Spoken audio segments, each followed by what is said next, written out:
वो फैक्टर्स हैं जो आपकी डिमांड में इजाफे का यानी आपकी डिमांड को आगे की तरफ शिफ्ट करते हैं, आगे की तरफ। राइज इन डिमांड का मतलब होता है तरफ में इजाफे का मतलब है कि आपकी वो कौन से अवामिल जिसकी वजह से आपका खते तरफ आगे की तरफ शिफ्ट हो रहा है। एक बार याद रखना बेटा, इसमें आपका खते तरफ शिफ्ट नहीं होता, बल्कि एक ही खत पर रहते हुए आप ऊपर या नीचे की तरफ मूव करते हो। एक्सटेंशन है, तरफ का फैलाव है, तो आप नीचे की तरफ मूव करोगे, मीन्स तरफ आगे की तरफ बढ़ रही है, ठीक है। और खते तरफ पर इधर यूँ आ रहे हो, ठीक है। और जब कॉन्ट्रैक्शन ऑफ डिमांड है तो आप उसी खत पर रहते हुए आप इधर एक्सिस से देखो तो आप पीछे की तरफ जा रहे हो, 50 से 20 पे आ रहे हो, ठीक है।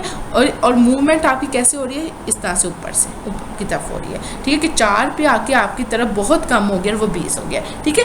एक्सटेंशन तरफ के फैलाव और सुखराव में आप एक ही खते तरफ पर रहते हुए आगे या पीछे मूव करते हो, लेकिन तरफ के बढ़ने या घटने पे आपका खते तरफ आगे या पीछे की तरफ शिफ्ट हो जाता है। वो कौन कौन से फैक्टर है क्या कि आपकी वेल्थ में इंक्रीज हो जाए। वेल्थ और इनकम का डिफरेंस आपको याद आना चाहिए, ठीक है। वेल्थ आपकी एसेट्स होते हैं, आपकी सेविंग्स होती है। इनकम जो भी होते हैं आपके पास जो अमाउंट है, जो इंटरमीडिएट एक एक्सचेंजेबल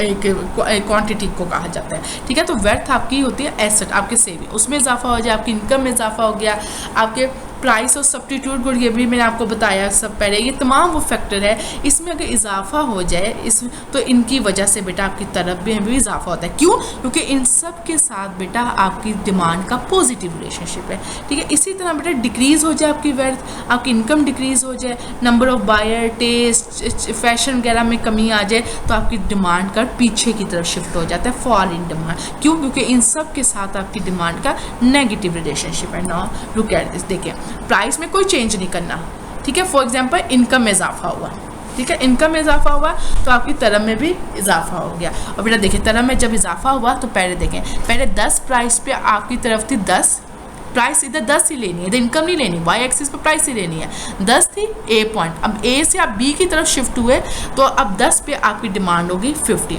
आपने एक नया खत बना गया, मीन्स आप डी आपका पुराना खत एक तरफ था, लेकिन जब आपकी इनकम में इजाफा हुआ तो उससे आपने आपकी डिमांड में भी इजाफा हो गया, तो आपका आगे की तरफ शिफ्ट कर गया। ये ऑटोमेटिकली बेटा हम समझ जाएंगे कि इसमें प्राइस में कोई चेंज नहीं आया, कोई और फैक्टर इन्वॉल्व है जो आपकी डिमांड में चेंज करा। This shift the shift in demand from A to B is called rise in demand. Price constant है, मीन इनकम में इजाफा हुआ तो आप ए से बी की तरफ मूव किए, यानी जब भी बेटा डिमांड में इजाफा होता है तो डिमांड का आगे की तरफ शिफ्ट होता है, अपवर्ड शिफ्टिंग कहते हैं। और बेटा जब भी फॉर एग्जाम्पल इनकम में कमी आई है, जो डिमांड में कमी हुई है, बेटा डाउनवर्ड शिफ्टिंग होती है।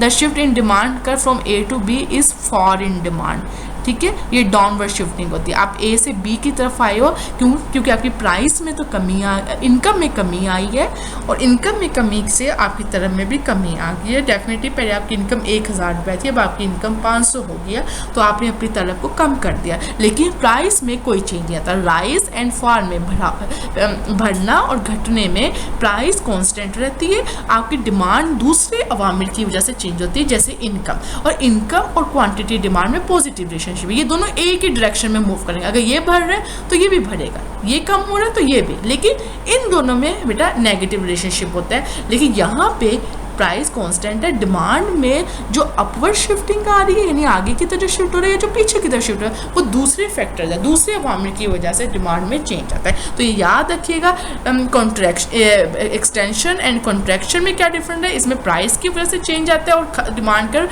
आगे या पीछे की तरफ शिफ्ट नहीं होता। राइज एंड फॉल में प्राइस कांस्टेंट रहती है, लेकिन डिमांड का आगे की तरफ शिफ्ट। आपको अक्सर आ जाता है कि तरफ के बढ़ना यानी राइज इन डिमांड में कीमत में कमी पेशी नहीं होती, फिर डिमांड किसकी वजह से बढ़ती है। आपको आ सकता है कीमत में तब्दीली, इनकम में तब्दीली, तो डेफिनेटली इनकम में तब्दीली आपने नहीं, इनकम की वजह से आपने लिखना है, क्योंकि इसमें प्राइस कांस्टेंट रहती है।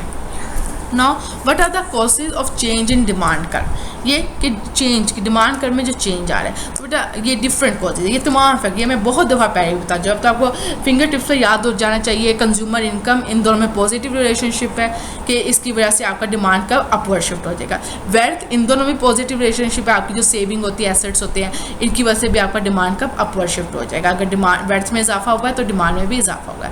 Change in price of other, ये भी मैंने आपको बताया कि अगर पेप्सी ने अपनी ने प्राइस कम कर दी है तो डिमांड ऑफ कोक कम हो जाएगी, क्योंकि हम जो ज़्यादा पेप्सी को परचेज़ करेंगे। ये भी मैं आपको फैशन, टेस्ट है, नंबर ऑफ बायर है, एडवर्टीजमेंट, पब्लिसिटी, कि अगर किसी भी चीज़ की एडवर्टीजमेंट और पब्लिसिटी बहुत अच्छी है और वो मैक्सिमम लोगों को अट्रैक्ट कर रही है अपनी तरह, तो डेफिनेटली उसकी डिमांड में चेंज आएगा। वेदर की वजह से आपकी डिमांड बहुत चेंज हो जाती है बेटा। फॉर एग्जाम्पल सर्दियों में हीटर की डिमांड बहुत बढ़ जाती है, ठीक है। गर्मियों में बेटा आपको जो होते हैं वो ये जितने भी आपके मशरूबात होते हैं, जितने भी आपके ये फ्लेवर्ड ड्रिंक्स होते हैं, ठीक है, अल्कोहल ड्रिंक होते हैं, उनकी डिमांड में इंक्रीज़ हो जाता है, तो वेदर बहुत ज़्यादा चेंज होता है। तो ये तमाम फैक्टर्स हैं जिसकी वजह से आपका डिमांड कर्व चेंज करता है। होप सो यू एंजॉय और सब्सक्राइब करना ना भूलिएगा चैनल को। Thank you.